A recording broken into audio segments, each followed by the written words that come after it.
नमस्कार, ई संचार समाचारमा स्वागत छ। समाचार सुरु गरौँ आजका मुख्य समाचारका शीर्षकहरूबाट।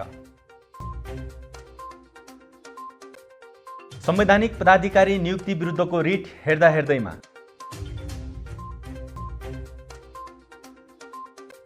कांग्रेस नेतालाई पुनको चेतावनी, विचार गरेर बोल्नुस्, सत्ताबाट सडकमा पुर्याउन सक्छौं। घुस लिएर 166 जनालाई लाइसेन्स दिएको आरोपमा 9 विरुद्ध मुद्दा। विद्यालयको पाठ्यक्रममा गम्भीर गल्ती।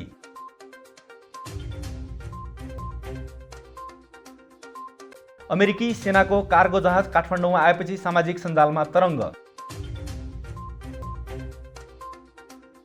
अब समाचार विस्तारमा। केपी शर्मा ओली नेतृत्वको सरकार रहेको बेला नियुक्ति भएका संवैधानिक पदाधिकारीको नियुक्ति विरुद्धको परेका रिटलाई आज शुक्रबार हेर्दा हेर्दैमा राखिएको छ। रिटमाथि अब आगामी बुधबार सुनवाई हुनेछ। संवैधानिक इजलासमा कायम मुकायम प्रधान न्यायाधीश दीपक कुमार कार्की, न्यायाधीशहरू मीरा खड्का, हरिकृष्ण कार्की, विश्वम्भर श्रेष्ठ र ईश्वरी प्रसाद खतिवडा छन्। शुक्रबार रिटमाथि बहस गर्दै अधिवक्ता ओम प्रकाश अर्यालले रिटमाथिको सुनवाई अघि बढाउने माग गरेका थिए। 17 भदौ 2078 मा न्यायाधीश हरि फुयालले जारी गरेको अन्तरिम आदेशका कारण संवैधानिक पदाधिकारीको नियुक्ति विरुद्धमा परेका मुद्दाको सुनवाईमा अवरोध भएको भन्दै अर्यालले त्यो अवरोध खुलाउन माग गरेका थिए। न्यायाधीश हरि फुयालको एकल इजलासले 17 भदौ 2078 मा रेग्मीको रिट निवेदनमाथि सुनवाई गर्दै संवैधानिक परिषद सम्बन्धी अध्यादेश र त्यसका आधारमा भएको नियुक्ति सम्बन्धी मुद्दाको सुनवाई स्थगित गर्न आदेश दिएको थियो।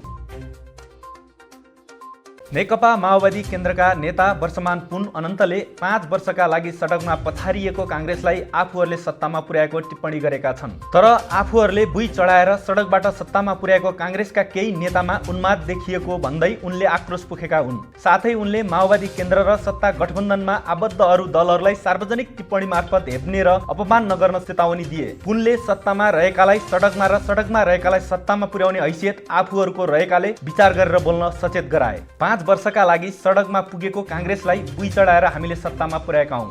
आज केही कांग्रेस नेतामा सत्ता उन्माद देखिएको छ। माओवादी लुम्बिनी प्रदेश स्तरीय प्रशिक्षण कार्यक्रमलाई सम्बोधन गर्दै पुनले भने कांग्रेसका केही नेताले माओवादी केन्द्र र सत्ता गठबन्धनमा सहभागी दललाई हेप्ने, अपमान गर्ने, सार्वजनिक टिप्पणी गर्ने गरेका छन्। हामी सरकार बनाउन सक्छौं, भत्काउन पनि सक्छौं। सडककालाई सत्तामा र सत्ताकालाई सडकमा पुर्याउने ताकत हामीसँग छ, यो कांग्रेस नेताहरूले बुझ्न जरुरी छ। उनले चुनावी गठबन्धन विरुद्ध रहेका कांग्रेस नेतालाई 4 वर्ष अघि फर्किएर 2074 को निर्वाचन परिणाम स्मरण गर्न सुझाए। आफ्नो वास्तविक शक्ति सम्झेर के बोल्ने के नबोल्ने बारे विचार गर्न आग्रह गरे। पुनले भने केपी ओलीमा सत्ता उन्माद चढेपछि उनले भोगेको हविगतबाट पाठ सिक्न कांग्रेस नेताहरूलाई सुझाए। सत्ता उन्मादले केपी ओली प्रतिगमनको नायक हुनुभयो, पटक पटक संसद विघटन गर्नुभयो। उनले भने आफ्नो कर्मका कारण 2/3 विशाल जनमत सहितको शक्तिशाली प्रधानमन्त्री आज सडकमा पुग्नु भएको छ। 6 महिनादेखि बिना एजेन्डा संसदमा नारा लगाइरहनु भएको छ। उनले भने तर आफ्ना हार्डकोर कार्यकर्ता बाहेक कसैले पनि ओलीप्रति सहानुभूति नदर्शाएको अवस्था कांग्रेस नेताले बुझ्नुपर्ने पुनले सम्झाए। उनले माओवादी केन्द्र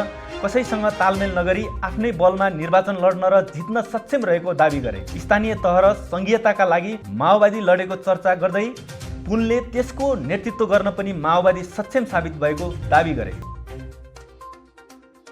घुस लिएर 166 जनालाई लाइसेन्स दिएको भन्दै अख्तियार दुरुपयोग अनुसन्धान आयोगले 9 जना विरुद्ध भ्रष्टाचार मुद्दा दायर गरेको छ। अख्तियारले यातायात व्यवस्था कार्यालय कास्कीका कार्यरत काली निमित्त कार्यालय प्रमुख शाखा अधिकृत सहित 9 जना विरुद्ध भ्रष्टाचार मुद्दा विशेष अदालत काठमाडौँमा मुद्दा दायर गरेको छ। सवारी चालक अनुमति पत्रको परीक्षाको परिणाम फेरबदल गरेको भन्दै उनीहरू विरुद्ध भ्रष्टाचारको मुद्दा दायर भएको हो। कार्यालयका प्रमुख गोकुल शर्मा पौडेलले पोखराबाट 2074 मङ्सिर, 2076 कार्तिक र मङ्सिरमा सञ्चालन गरेको लाइसेन्स परीक्षा फेल भएका व्यक्तिलाई पास बनाइदिएको भन्ने उजुरी अख्तियारमा परेको थियो। अख्तियारले उनीसँगै तत्कालीन शाखा अधिकृत हरिप्रसाद गौतम, अधिकृत स्तर 8औं भरत राज काफले, अधिकृत स्तर 7औं प्रेम प्रसाद श्रेष्ठ, अधिकृत स्तर 6औं दिल्लीराम बराल, कम्प्युटर अधिकृत 6औं होमनाथ शर्मा, कम्प्युटर अपरेटर करार झलक पौडेल, कम्प्युटर अपरेटर करार मोहनमणि सुवेदी र अधिकृत स्तर 8औं भरतमणि बराल विरुद्ध मुद्दा दायर गरेको हो। त्यसमा अनुसन्धान हुँदा पौडेल लगायतले विभिन्न वर्गका सवारी चालक अनुमति प्रतिस्पर्धाको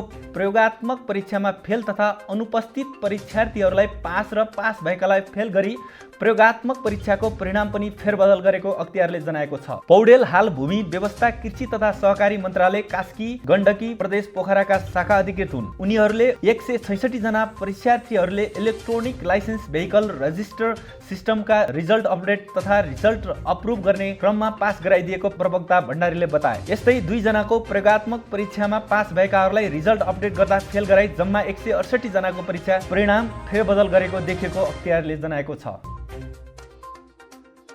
पछिल्लो समय नेपाली शैक्षिक क्षेत्रको गुणस्तरमा प्रश्न उठिरहेका बेला स्वयं पाठ्यक्रम विकास केन्द्रले गम्भीर त्रुटि गरेको छ। भोलिका कर्णधार भनिएका बालबालिकाले सिक्ने शैक्षिक पाठ्यक्रममा नेपालको बारेमा फरक तथ्य लेखिएको छ। बालबालिकाको पाठ्यक्रममा हुने सानो त्रुटिले पनि उनीहरूको सिकाइको गुणस्तरमा ह्रास आउन सक्छ। तर पाठ्यक्रम विकास केन्द्रले प्रकाशन गरेको कक्षा 5 को सामाजिक अध्ययन विषयमा हेर्दा सानो तर गम्भीर त्रुटि भएको पाइएको छ। उक्त पुस्तकमा नेपालको पहिलो राष्ट्रपति रामवरण यादवको नियुक्ति मिति नै विद्यार्थीहरूले गलत पढ्दै आइरहेको पाइएको छ।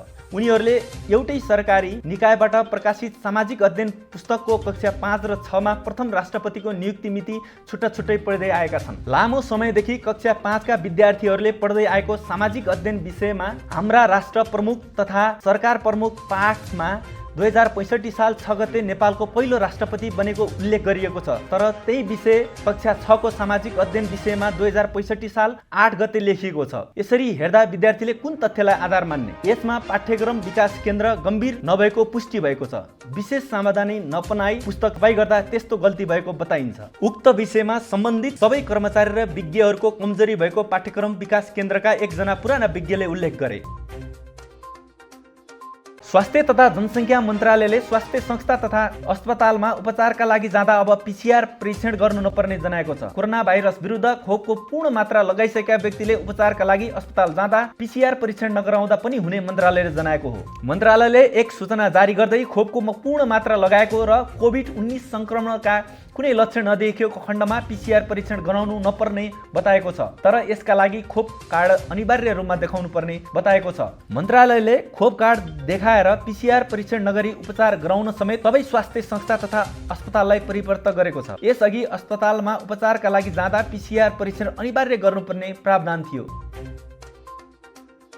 अमेरिकाबाट नेपाल आएका भुटानी शरणार्थी सुनसहित पक्राउ परेका छन्। ड्रोनभित्र सुन लुकाएर ल्याएको आरोपमा एकजनालाई त्रिभुवन अन्तर्राष्ट्रिय विमानस्थलबाट बिहिबार पक्राउ गरेको विमानस्थल प्रमुख भन्सार प्रशासक महेश भट्टराईले जानकारी दिए। पक्राउ पर्नेमा भुटानी शरणार्थी अनिसाहाङ बहिङ राई छन्। भट्टराईका अनुसार उनले ड्रोन ह्यान्डब्यागमा बोकेर ल्याएका थिए, तर त्यसलाई उनले एक्सरे मेसिनमा हाल्न मानिरहेका थिएनन्। कर्मचारीले शङ्का लागेर मेसिनमा हाल्दा शङ्कास्पद वस्तु देखियो। उनले भने ड्रोनको लेन्स लिएर सुनको बिस्कुट रहेछ। सुरुमा उनीबाट 100 ग्राम सुन बरामद भएको थियो। त्यसरी सुन भेटिएपछि प्रहरी तथा कर्मचारीले उनको अर्को लगेज पनि चेक गरेका थिए। त्यसभित्र रहेको जुत्ताभित्रको भागबाट पनि चाँदीको जलप लगाइएको धातु बरामद भएको भट्टराईले बताए। जुत्ताभित्र पनि 934 ग्राम सुन जस्तो धातु तर बाहिरबाट चाँदीको जलप लगाएको वस्तु फेला परेको छ। उनले भने त्यसको परीक्षण हुँदैछ, रिपोर्ट आइसकेको छैन। उनीबाट 5 वटा फोन पनि बरामद भएको छ। पक्राउ परेका राईलाई महानगरीय प्रहरी वीरत गौशालाको हिरासतमा राखिएको छ। उनीमाथि अनुसन्धान अघि बढेको भन्सार कार्यालयले जनाएको छ। आज सुनको मूल्य स्थिर छ भने चाँदीको मूल्य घटेको छ। शुक्रबार सुनको मूल्य प्रति तोला 49,800 रुपियाँमा कायम छ। सुन चाँदी व्यवसायी महासङ्घका अनुसार अघिल्लो दिन पनि सुन प्रति तोला सोही मूल्यमा कारोबार भएको थियो। यो बुधबारको तुलनामा भने 500 रुपियाँले बढेको हो। त्यस्तै शुक्रबार चाँदी प्रति तोला 1385 रुपियाँमा कारोबार भएको छ। अघिल्लो दिन चाँदी प्रति तोला 1390 रुपियाँमा कारोबार भएको थियो। आज अन्तर्राष्ट्रिय बजारमा पनि सुनको मूल्य बढेर प्रति औंस 1933 अमेरिकी डलरमा कारोबार भइरहेको छ। अमेरिकी एयरफोर्सको जहाज पछिल्लो 1 वर्षमा चौथो पटक काठमाडौँमा अवतरण गरेको छ। त्रिभुवन विमानस्थलका एक उच्च अधिकारीका अनुसार शुक्रबार बिहान 9 बजे अमेरिकी सेनाको कार्गो जहाज काठमाडौँ अवतरण गरेको थियो। यो जहाज शुक्रबार नै फिर्ता भइसकेको छ। ती अधिकारीका अनुसार पछिल्लो 1 वर्षको अवधिमा चौथो पटक अमेरिकी सेनाको जहाज काठमाडौँ आएको हो। जहाज आए लगत्तै सामाजिक सञ्जालमा तरङ्ग आएको छ। विभिन्न मान्छेले फोटो र भिडियो राखेर अमेरिकी जहाज किन आएको भन्दै चासो व्यक्त गरेका छन्। विमानस्थलका स्रोतका अनुसार शुक्रबार काठमाडौँ आएको कार्गो जहाजले अमेरिकी दूतावास र कूटनीतिक निकायका सामग्री ल्याएको बताइएको छ। हस्त आजलाई संचार समाचार सकियो। अन्त्यमा मुख्य समाचारका शीर्षकहरू पुनः एकपटक।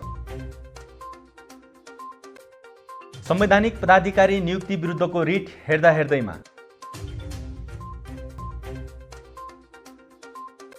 कांग्रेस नेतालाई पुनको चेतावनी, विचार गरेर बोल्नुस्, सत्ताबाट सडकमा पुर्याउन सक्छौं।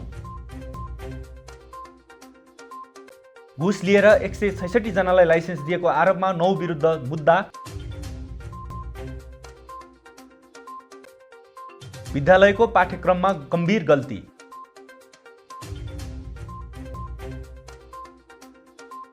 अमेरिकी सेनाको कार्गो जहाज काठमाडौँमा आएपछि सामाजिक सञ्जालमा तरङ्ग।